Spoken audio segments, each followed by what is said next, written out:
8 in the morning. Nandito ako sa Al-Waab, sa may train station yan. And then nandun ang torch. Dito sa kanan ko, highway. Yan, M Metro Station. So yan, may mga gumagawa rito. Inaayos nila yung mga tabi ng kalsada. Yan, nandiyan ang torch. Ayun naman ay Khalifa Stadium. Guys, dati kasi dyan ako nakatira, sa banda dyan. So nalipat na kami dun sa medyo malayo-layo.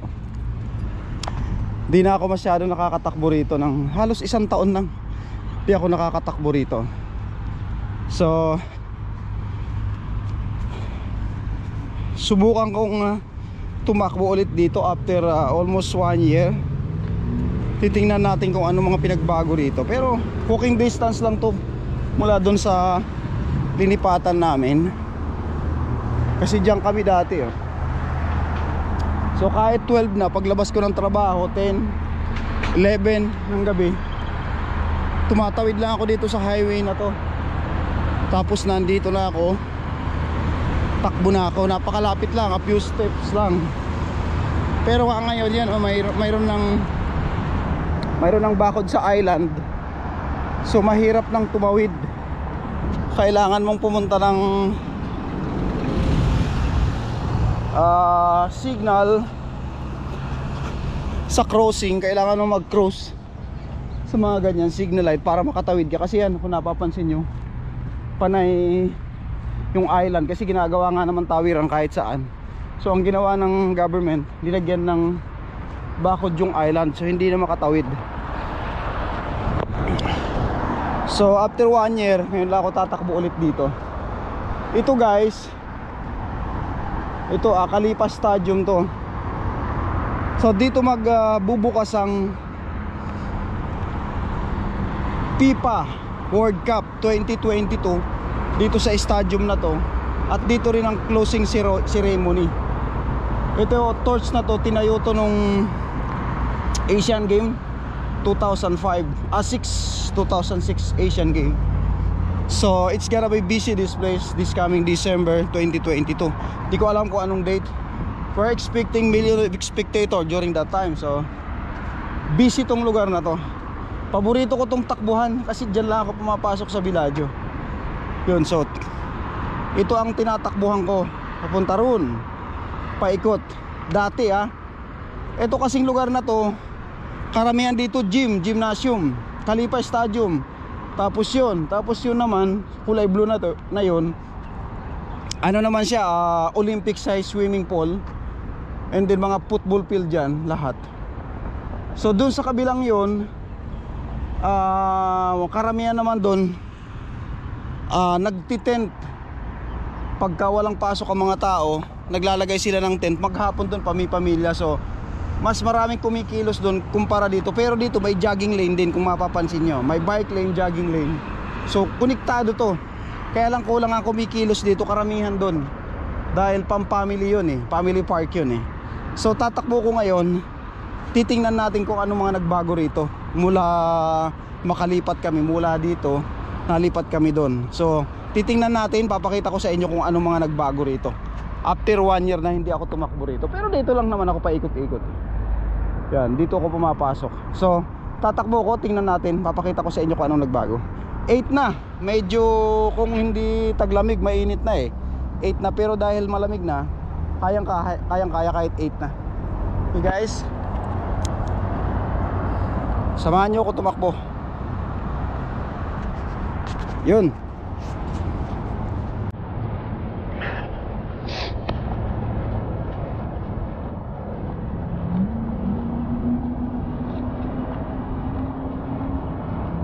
Maganda rito, tabing highway lang to.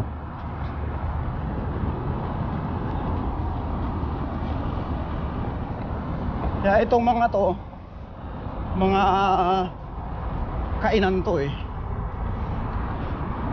Mga boat lang to eh. Stall, pot burger.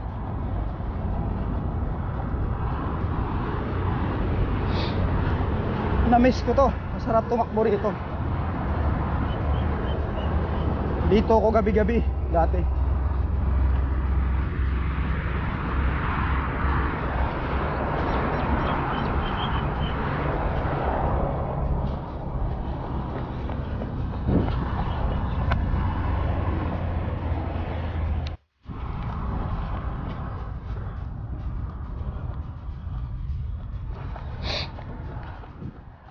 Mga kainan yan.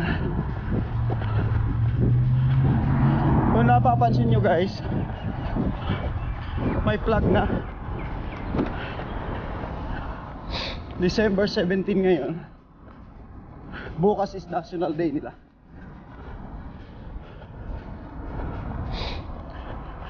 Exit 55. Ano?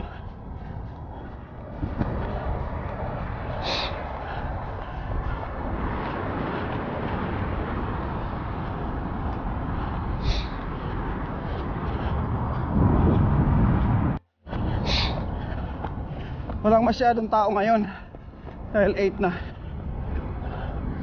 Masarap tumambay dito oh. Maraming upuan.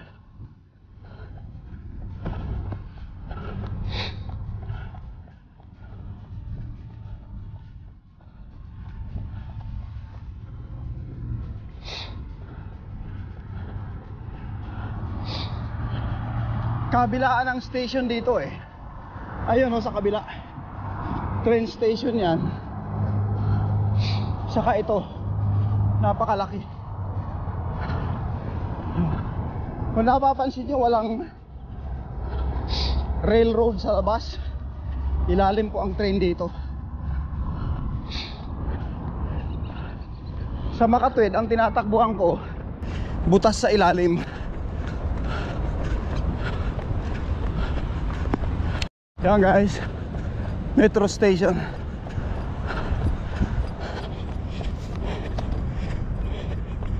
Ito naman, torch to. Halagyan nila ng gas yan. Sinisindihan pag may okasyon.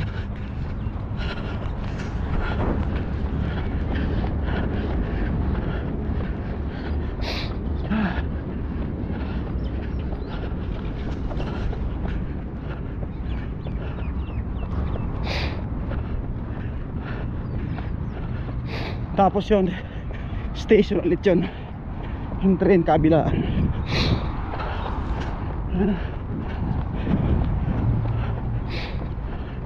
So isa yun sa nagbago rito, yung station tapos na.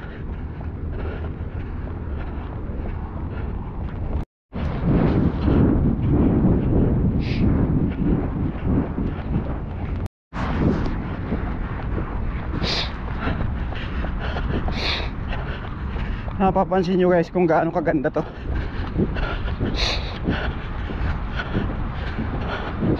They are preparing for World Cup. Kung napapansin nyo, marami pa rin trabador dun eh. Pero 90% tapos na to. Ready na para sa World Cup. Lapad ng parking place oh. Parking area.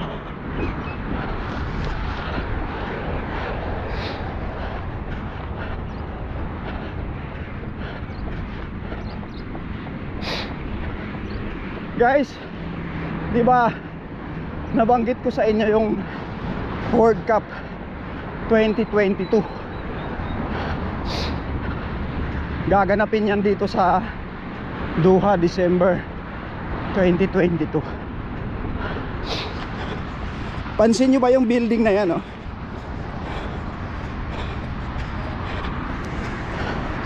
Ang design niya is 2022.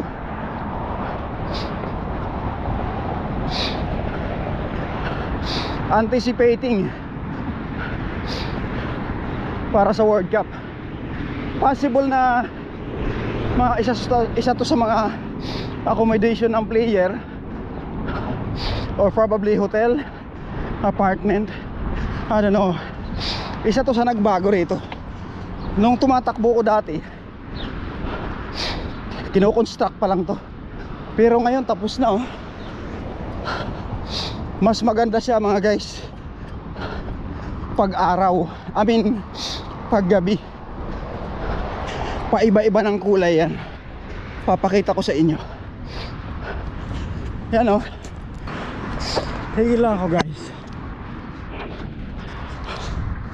Ganda ng building ha?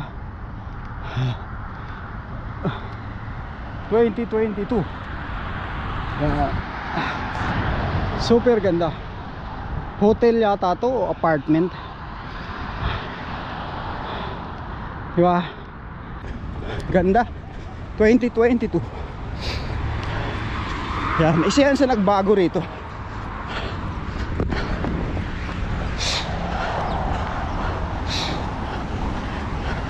Ito naman, isa to sa mga hospital nila na leading hospital sa Doha. Kilalang kilala siya sa mga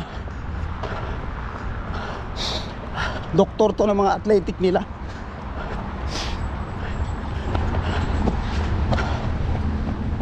Pero dinadayo siya ng kahit mga foreign na athletic dito nagpapagamot dahil sa galing nila. Guys, nandito na tayo sa harap ng building. 2022. Yan o, galing.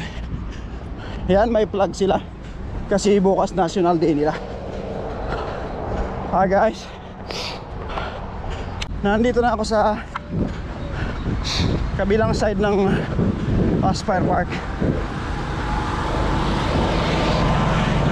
Ganda ng damo, well trimmed talaga. Kahit yung mga puno na mga ibon, malaya sila. Galing. Yan ang Olympic size swimming pool nila. So itong lugar na to, itong side na to, lahat to palaruan talaga.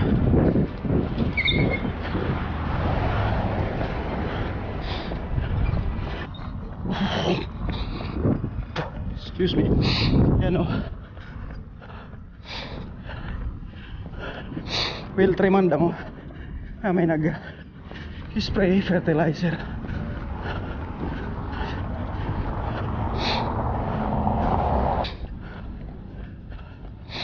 Gandang lugar guys, linis. May mga guard pa.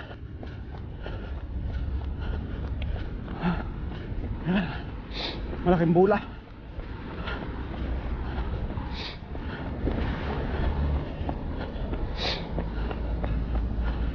Guard house.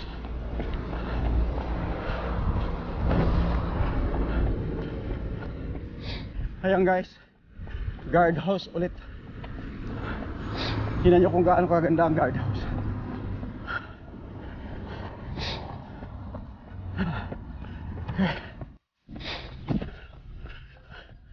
Ayan guys,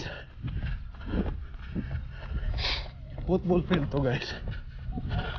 Kita nyo, napakalawak. Pwede na dito sa lugar na kung saan pwedeng tumakbo, mapuno, kaya malilim. Okay, ganda. Napakaganda.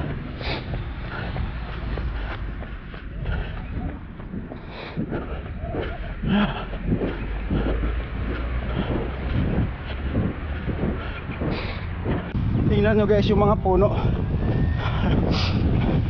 Trim talaga. Bakit purple? O parang kulay dugo, kulay ng flag nila yan, yung stripe. Kahit dito same color. Ganda. Sana magustuhan nyo. Yung building na yun nakikita nyo sa dulo, hotel yan. Yan o, galing. Mga football field yan. Bait ang mga ibon.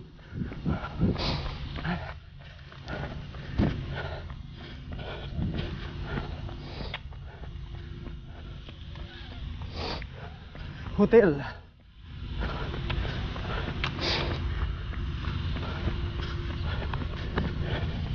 may ibon. Sa kaganda guys dito yung hotel.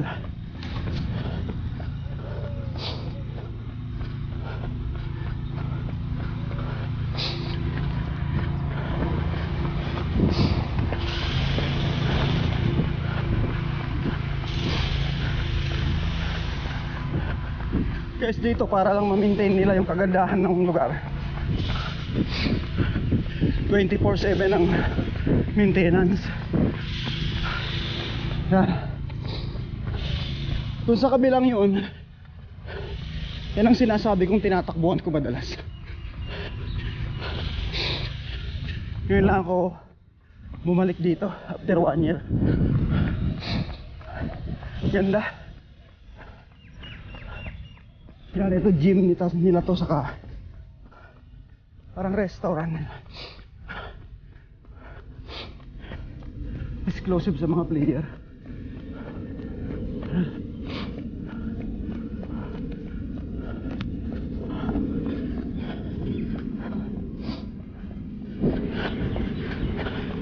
Fantastic. Ma-amaze kayo sa ganda ng lugar.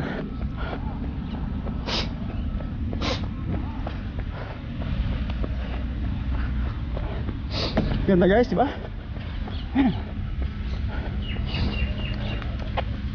Galing. Ganda. 24/7 ang maintenance dito mga guys. Lawak. Ito ang kabilang side, natakbuhan ko lagi. Galing. Punta tayo dyan.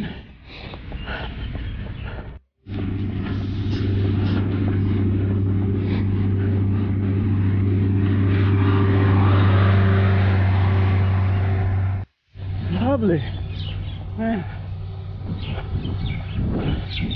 Nakakatuwa ang sounds ng mga ibon. Yan. Baba na tayo dito guys. Lipat tayo sa kabila.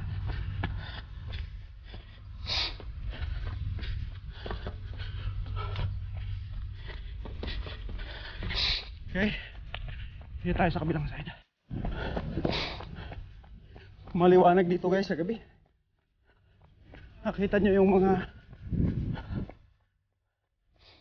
yung poste na yan, panay ilaw yan sa gabi. So parang araw dito sa gabi.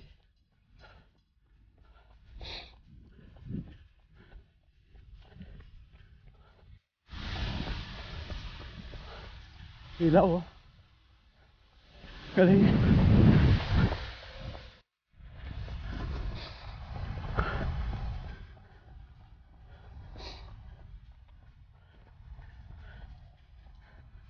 Boss. Yan guys. Yan ako tumatakbo madalas. Lapad yan.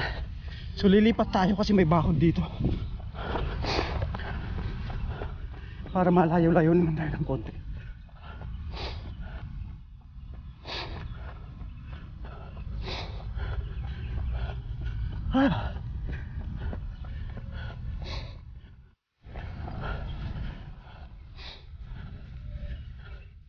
Dito na ako guys sa kabila. Kalipat na ako. Layo pa to.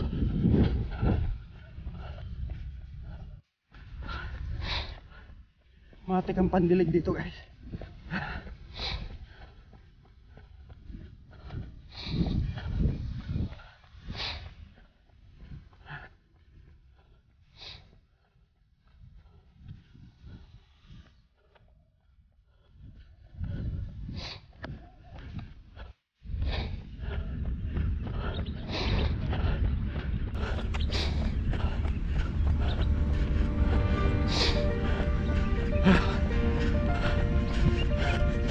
It's a long way.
Yan, nandito na ulit ako guys.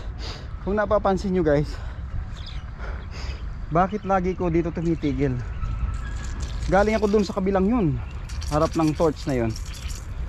Pansin nyo, dun sa kabila na yun. Iniikot ko siya ng isang ikot. Dati dun lang ako umiikot, hirap pa ako, pero dinamay ko tong kabiyak na to. Kung napapansin nyo, yung mga kabilang yun, mga stadium yun. So more in sports doon. Dito naman pang family to eh. So pagka weekends maraming nagtitent yan, family. Mula umaga hanggang gabi. So masarap kasi tumigil dito kasi ito ang pinakataas na parte ng park. So nandito ang hangin malakas, ibon nandito. Tapos kita mo lahat ng lugar. So nakakatuwa. Tapos na ako tumakbo. Higit 1 oras yata. Ayan. Tingnan nyo muna yung mga ibon. Ayan o. 9 na. Magpapahinga lang ako ng bahagya. At ako'y uuwi na. Medyo mainit. Walang hangin masyado. Ayan. Yung matik na pandilig oh. Dati guys, yung kabiyak pa lang na yun, hirap na ako.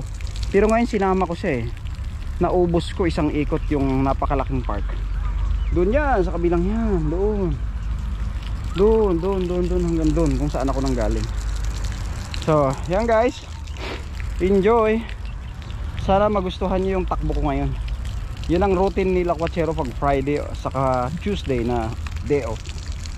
Madalas pagkatapos ng trabaho ko pag weekday 11, 10, 12 ng gabi tumatakbo pa ako rito. So see you guys, thank you for watching.